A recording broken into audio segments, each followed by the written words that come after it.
Have you ever wondered how tourism evolved from ancient travel routes to today's global industry and how it's shaping our planet's future? Good day, mabuhay! I am Jamie Tanawan, and today we will explore the history of sustainable tourism and its influence. As highlighted by the UNWTO 2020, tourism has a complex relationship with the environment. It can contribute to problems such as polluted beaches, overcrowded parks, and habitat loss.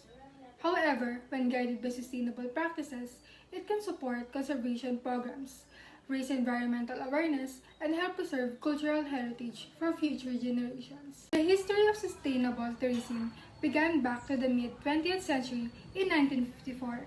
Harrison Brown's The Challenge of Man's Future raised early concerns about balancing development with environmental care. Moving to Rachel Carson's Silent Spring in 1962, revealed how human activity harms nature, inspiring global awareness. The 1970s saw the first Earth Day and Only One Earth by Rene Dubos and Barbara Ward, linking human well-being to the planet's health. Moving in 1987, the Brundtland Report defined sustainable development, meeting today's needs without harming the future generation. In the 1990s, books like The Good Tourist and Blueprint for a Green Economy pushed the concept into tourism policy, reinforced by the 1992 Rio Earth Summit's Agenda 21. From the Kyoto Protocol to the UN Sustainable Development Goals, the world has worked to ensure tourism protects nature, preserving culture, and benefits communities, so future generations can enjoy the same wonders we do today. So hello and good day everybody, mabuhay! Let's talk about the history of sustainable tourism and over the years of how it started and how it emerged from today's world. So let's have a quick introduction about the sustainable of tourism. Sustainable tourism emerged from global concerns about the environment, social well-being, and economic development. Its roots trace back to post-World War II, efforts to organize tourism internationally, and early movements for environmental protection. So here are the events at organizations over the years from 1946 until 1972, showing the steps of sustainable tourism. So in the first year, 1946, the first International Congress of National Tourism Bodies, meeting in London, decides to create a new international non-governmental organization to replace the International Union of Official Tourist Propaganda Organizations, or IUOTPO, established in 1934. In the year 1954, the book entitled The Challenge of Man's Future was published by Harrison Brown. The book's theme is sustainable development. In the year 1956, the International Union for Protection of Nature changed its name to the Union for Conservation of Nature and Natural Resources. And in year 1961, the Worldwide Fund for Nature was established, formerly known as World Wildlife Fund. This international NGO focuses on the preservation of wildlife and reducing the human impact of the environment. In the year 1962, the book Silent Spring was published by Rachel Carson. The book is all about connections between the environment, economy, and social well-being. She also discusses in her book the negative effects of different insecticides of human and ecology. Was established. This association aims to study the global proportions to model and analyze the dynamic interaction between industrial production, population, environmental damage, food consumption, and natural resources usage. And in 1969, Friends of Earth formed a non-profit advocacy group for the protection of the planet and empowerment of people in voicing their will to protect their quality of life and environment.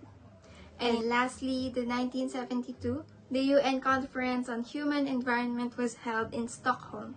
The conference led to the creation of several national environmental protection agencies and the UN Environmental Program. The conference is rooted in the pollution and acid rain problems in Northern Europe. Good day everyone, today we'll take a quick journey through the history of sustainable tourism. A movement that's not just about traveling but about protecting the places we visit for generations to come.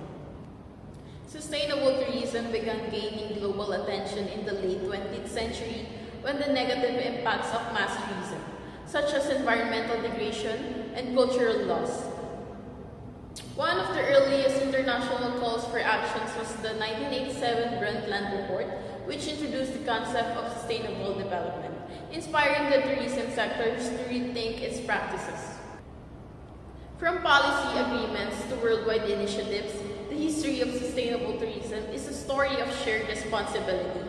It shows that protecting the planet's natural and cultural treasures is not just about local task, it's a global mission. Together, through collaborations and actions, we can assure tourism remains a force for good.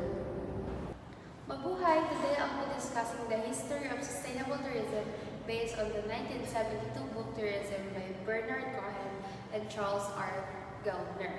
Cohen and Gellner explained that while tourism has existed for centuries, the concept of sustainable tourism began to take shape in the late 20th century.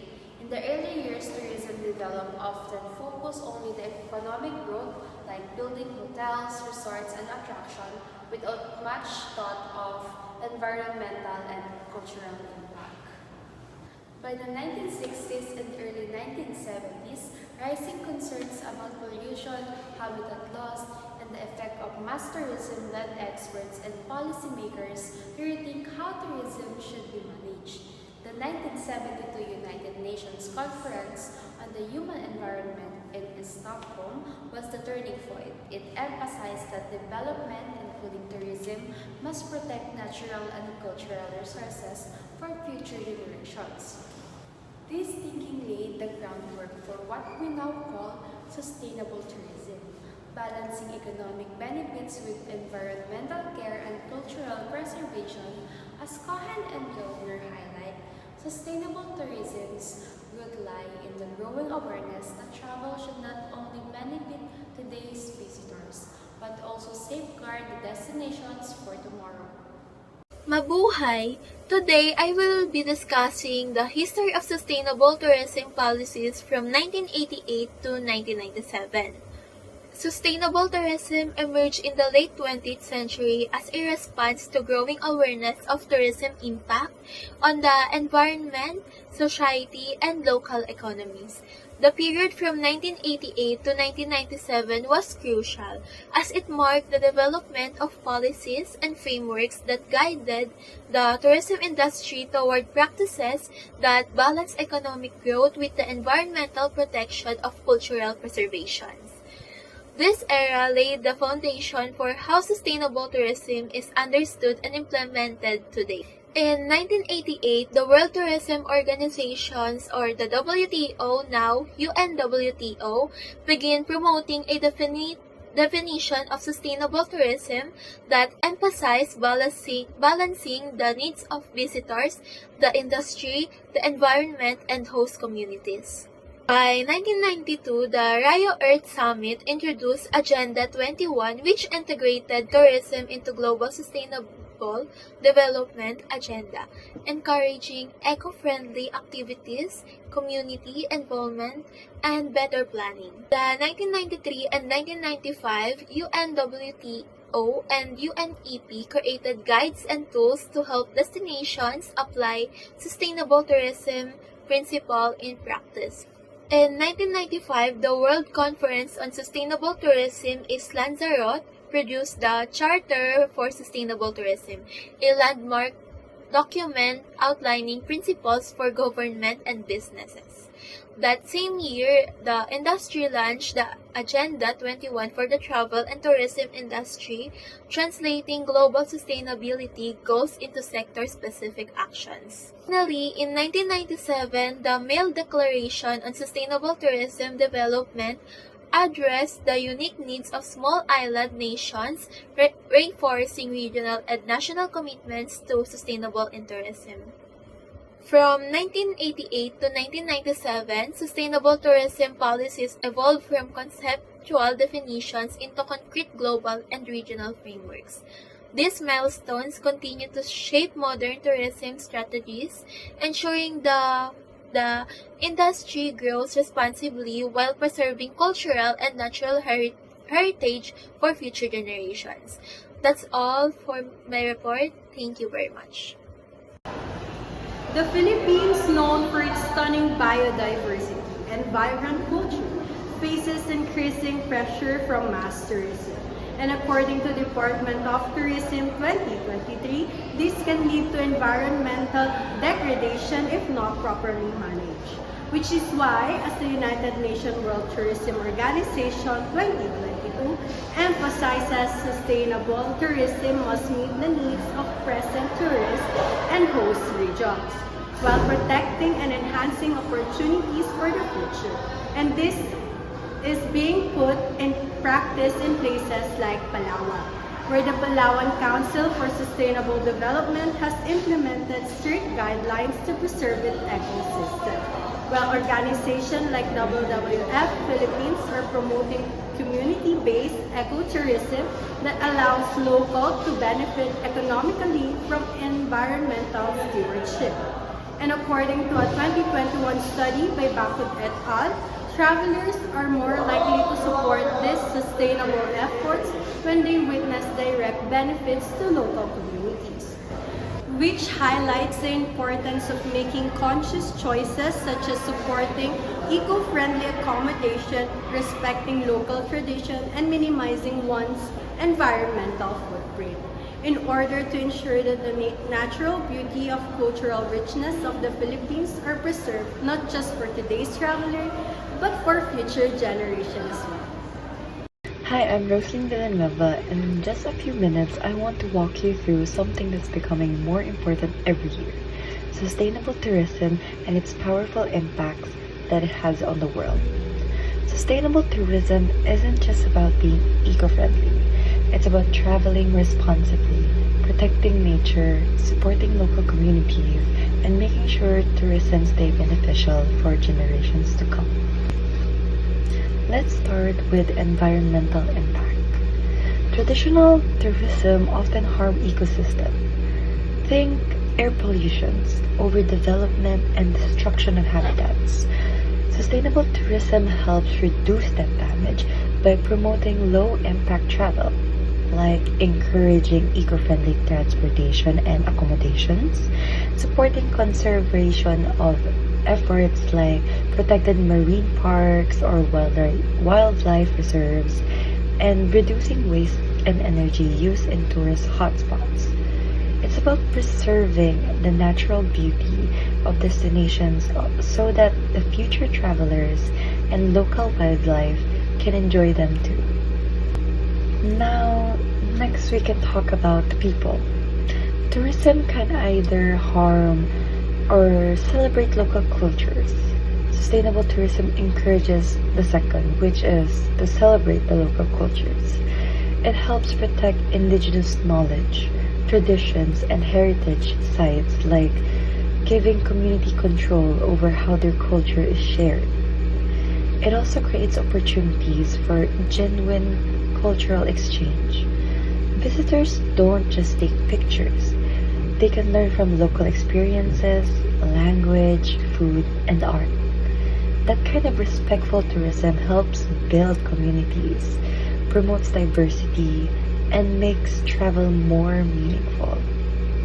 Now let's talk about money. Tourism is a major source of income, but unsustainable models often leave locals with little benefit. Sustainable tourism, on the other hand, creates fair and local employment, supports small businesses like tour guides, artisans, and local farmers. It keeps tourism profits in the local economy instead of sending them overseas. The result? Economic growth that actually helps reduce poverty and improve infrastructure like education and healthcare, especially in the rural areas. So whether you're a traveler or a tourism student like me, or someone curious about the future of travel, know this: sustainable tourism isn't just a trend, it's a solution. It's the way to enjoy the world while also caring for it. And the impacts? They're real, powerful, and long-lasting. So let's make tourism part of the solution, not the problem. In a 2021 study, Gosling and Hall found that green tourism strategies like renewable energy use, low-impact transport can reduce emissions from tourism by up to 40 to 60%. And it pays off. A 2022 report by European Travel Commission revealed that eco-conscious destinations enjoy higher visitor satisfaction and repeat visits, helping communities thrive without destroying ecosystems.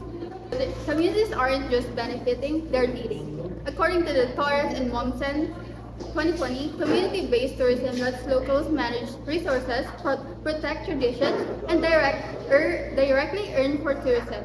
Apo Island in the Philippines. Thanks to strict marine conservation and community-led dive tourism, fish stock rebounded and income rose, a success documented by White et al.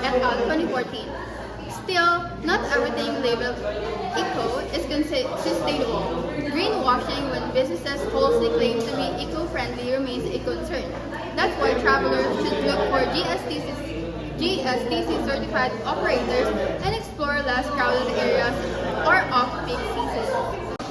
Tourism is one of the world's biggest industries, but if we're not careful, it can harm the very places we love to visit. That's where sustainable tourism comes in.